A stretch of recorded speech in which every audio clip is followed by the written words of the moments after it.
Nupising Pangal Sonna Leibagi Matam Nattre Haina Ayibi Kshetrimayum Subadani na Phongdokkhre wafama singasi lamdam sigi sakna rabi Ayibi Kshetrimayum Subadani na ibagi lamda Khongdarakpa Chayangkai Surakpa Golden Jubilee Celebration Haudopaga Lunina Kshetrimayum Subadani gi punsi amadi phangna saitya gi lamda lauriba thodang haibi hiramda seminar ama Kshetrimayum Yaima Memorial Trust KYMT Kwakatel Moirangpure Leikai Imphal Sinduna Pangtokiba Thoram Amada Ayibi Kshetrimayum Subadani na Phongdokkibani Kwakatel Moirangpure Leikai de Leiba Dosuyali Hall the Pangtokiba ngasigi thoram aduda Ayibi Subadani na makhatana Phongdokkibada Maki ihan hanba larik Mangkraba Isegi Sur Hariba Serengi Larik Asi Kumjali Sangamaga Chamapan Homfatra Taretki September Thada Phongkibani Masina Manipuri Nupi Ayibi Singi Manungda Phongba Ani Suba Serengi Larik Oidi Ngasi Fawda Tongan Ba Larik Taramanga Iduna Phongkre Makhatana Larik Kaya Amasu Phongnaba Thorang Tori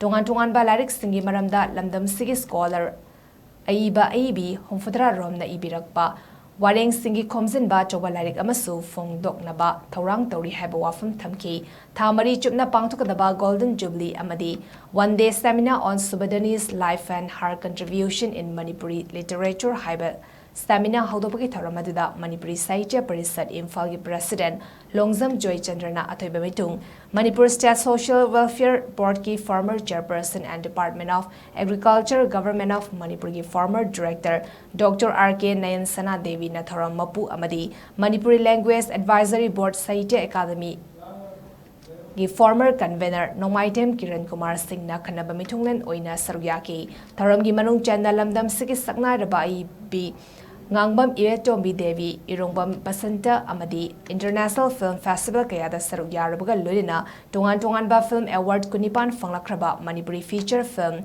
Yahau Thengba Khoimu gi producer and story writer Dr. R.K. Nayan Sana Devi Amadi director Rakesh Naurembu Sutaramna opaga lorina Citation Namadi Sol Kudol Tamdunai Gai Kumnabasu Utki. Ado High River Live Asina Manipuri 1975 September. High River Live Asina Ayibu Manipuri Ayibagi Korirolgi Tagunda Ani Suba Fida Angivase Live Asina. Ahanda Fida Panudasi Equigi Isema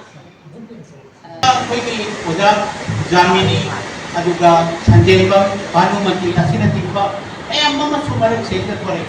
Aduga Anu Mirror Haidana Equino Kangariba Anova Manipuri Saida the Korakwa Anova Ibagi of the Santilaka Anova Mirror to be the Mirror Hariba City Patugani 1950 Patugana Gataki Patu Sahitagi gifted qualities so the Petrol Ayibi Amasa 50 years half a century in Manipur.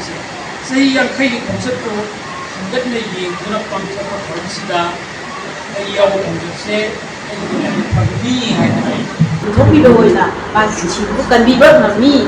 I will say as soon as I can again when a learner Manipuri be not for a bee Mayalama how Napoli.